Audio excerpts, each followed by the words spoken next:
What's up, baby? It's your boy.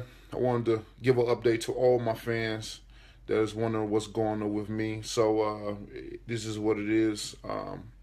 As you know, I tore my muscle in my arm and I injured my hand real bad, to the point where I bit the pins in my hands into a V shape, and I dislocated a couple of fingers as well too. That's how hard I hit to bend pins in your hands, and give you a little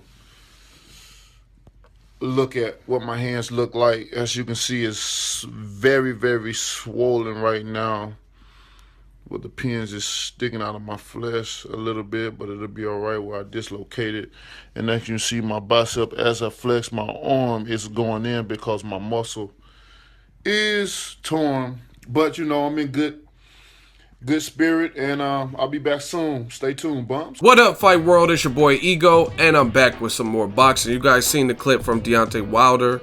He is recovering. He just put on a dominant performance against Chris Arreola, stopped him in the 8th round, and he did in that fight sustain an injury. As you guys seen, his hand was swollen. He broke his hand, tore some ligaments, I believe, in his arm that he was saying. So it's going to be a little while till he's out, which kind of puts a damper on certain fights being made. But I mean, your health is more important to recover and come back to the sport, right? Make sure you guys subscribe to the channel, like the video, and also check out the website. Putting in work. No matter what, Boxing Ego got you covered, from the commentary videos to Instagram, Facebook, to the website. We got you. So my dude Bakari wrote a great article recapping the fight, basically. Deontay Wilder versus Chris Arreola, Alabama's king. Now, the thing with Deontay Wilder, I think he did what he was supposed to do. He had an injury, he played it off, and it seems like fans would love what he's bringing to the heavyweight division. He's charismatic, he has fun interviews, he's a knockout artist, he's athletic, and part of his flaws as a fighter, like if I'm just looking at textbook stuff, make him exciting. You know what I mean?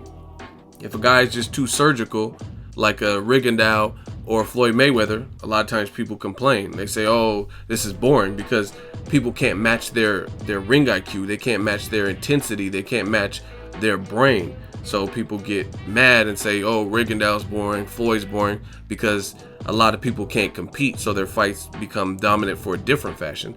Meanwhile, you got a guy like Deontay Wilder, not the most fundamentally sound boxer, but he's fun. He can fight for sure.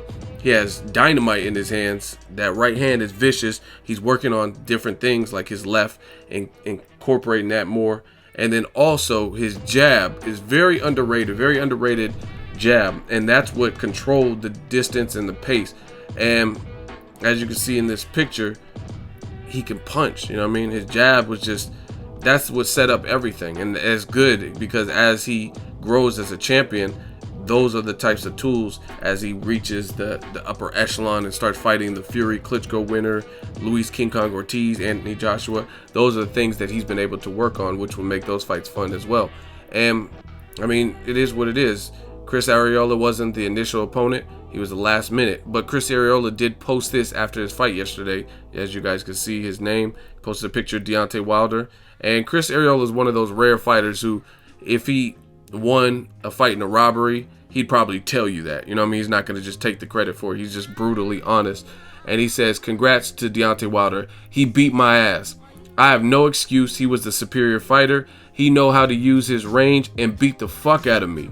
Much respect to him and his team. I did my best, and my best wasn't good enough. Hashtag bomb squad. Hashtag WBC champion. So, I mean, that alone is super camaraderie from Chris Arreola. And again, I wish more fighters were honest. So looks like there's a level of respect there. This is Deontay Wilder, his official page, and he posted this picture. So he took his lumps like a man. He took his L like a man. And he also called out Eric Molina, who they have in common. They both fought him.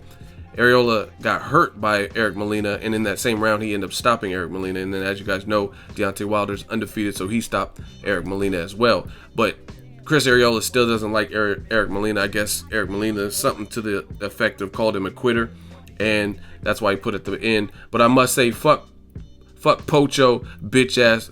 That's basically somebody like, quote unquote, somebody who's Mexican that doesn't speak Spanish or tries to act like a different culture.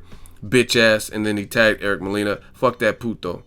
So, I mean, I don't really see what there's not to like about Deontay Wilder. Here's a quote post-fight. Of course I want Tyson Fury, and of course I want Anthony Joshua, which I did a video about because he called him out before, recently. And he said, why don't we make sooner now? The question is, do they want me? So the funny thing when it comes to Deontay Wilder is, for what he's giving us, it's entertainment for the most part. You know what I'm saying? He's dancing in the ring. And the funny thing is, I just posted, it was actually where he was dancing in the ring. I posted that little clip on Instagram. It got 18,000 views. And the funny thing is, he's still, and Dante's Boxing Nation asked him this. He said he didn't really care, but he's still not being received. He's a champion. He's putting on fun fights. He's a knockout artist. Meanwhile, guys like Gennady Golovkin are knockout artists as well, and people love him. He's selling out venues, and people love him. You know what I mean? And what can you say? Oh, he's more humble. He's not dancing in the ring. But Errol Spence Jr. is a knockout artist too. He's not dancing in the ring like Wilder, and people don't really show him the same love either. But look at the comments. God, I fucking hate this motherfucker. Another Broner. He'll get schooled soon. So lame. Very hard to root for this guy. And there's several comments like this. Pointless fight. Wilder will probably be out till next year now. Arreola's washed up and eats like a pig. He was way past prime. You know what I mean? Just finding ways to shut down the performance. That now, how he eats, how Arreola eats is his business. You know what I'm saying?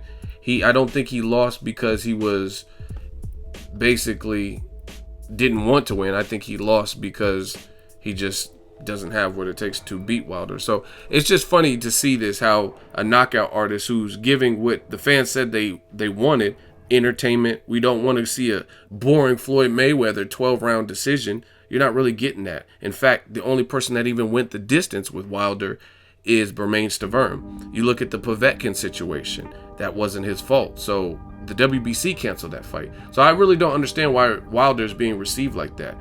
I mean, he's a knockout artist.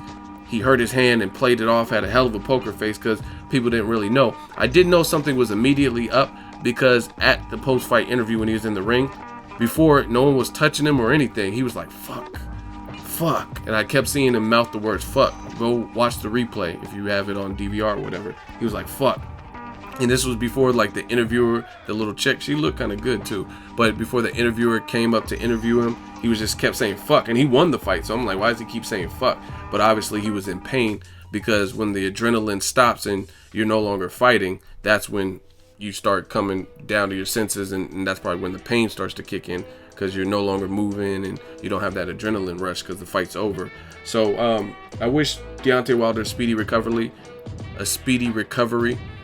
I like what he's doing with the heavyweight division. Heavyweight division is fun. You got, let's go, champ. The champion, don't touch the champ. The champ in shape. You got him, Deontay Wilder, Anthony Joshua, Tyson Fury is a salesman too. Klitschko is trying to avenge that loss. You got the black horse of the division, or the dark horse, I guess is the better term for it. That's Luis King Kong Ortiz. Just a lot of action at heavyweight. I don't know why people hate Wilder as much as they say they do in the comments, but I'm enjoying it, and I think he's growing as a champion. Definitely not the most fundamentally sound boxer, but I mean, for everything that people throw out there, like, oh, he has chicken legs, or he's not this and that, nobody's really exploiting it. Even Bermane Stiverne, who is a good slick style upper body movement boxer, he couldn't beat him. And in fact, he should have been ruled a knockdown in the first round. He looked concussed. When he stands up, you see his legs buckle. So that's the good thing. I mean, the same could be said to me for Golovkin. I think Golovkin, he's an offensive monster. I don't think his defense is that highly. So, I mean, as he steps in competition, we don't know what will happen. You know what I mean? But, I mean, I rate his offense very high. So, I mean, so I see, like, flaws in pretty much every fighter. It's just a matter of exploiting it. I mean, to me, I don't think Guillermo Rigondeaux has the best chin. I really don't. I don't think his chin would hold up with the best of them taking flush shots like maybe Margarito in his prime or Brandon Rios or somebody. I don't see that. But guess what? I don't see anyone beating him because you still have to be able to land and exploit that chin. And that's just real boxing talk. So I see flaws in Wilder just like I see flaws in Rigondeaux or anybody else. But the thing is, accept this challenge. People like Anthony Joshua, people are saying, oh yeah, Anthony Joshua will beat the shit out of him. Let's see the fight. Wilder already called for the fight. Why is Eddie Hearn saying, oh, let's wait, we'll wait and let it marinate and stuff? Let's see it right now. You know what I mean? Because at the end of the day, I see flaws in Anthony Joshua, Deontay Wilder. I've seen, actually, to me, the person at heavyweight who showed the least amount of flaws is probably Luis King Kong Ortiz. His style is very hard to beat. He showed me he can move, he can box his ass off. I didn't know he could move so well for a big man. His power is clearly menacing. So that's just my personal opinion. But all these other guys, Tyson Fury, I mean, he got knocked down by a cruiserweight and Steve Cunningham. So I've seen flaws in really everybody's game plan in every fighter. So keep doing your thing, Deontay Wilder. Rest up, and you'll probably be back soon. Drop it in the comment section. Let me know what you guys think. Make sure you like the video as always. Hate, comment, and subscribe. Till next video is Ego signing off.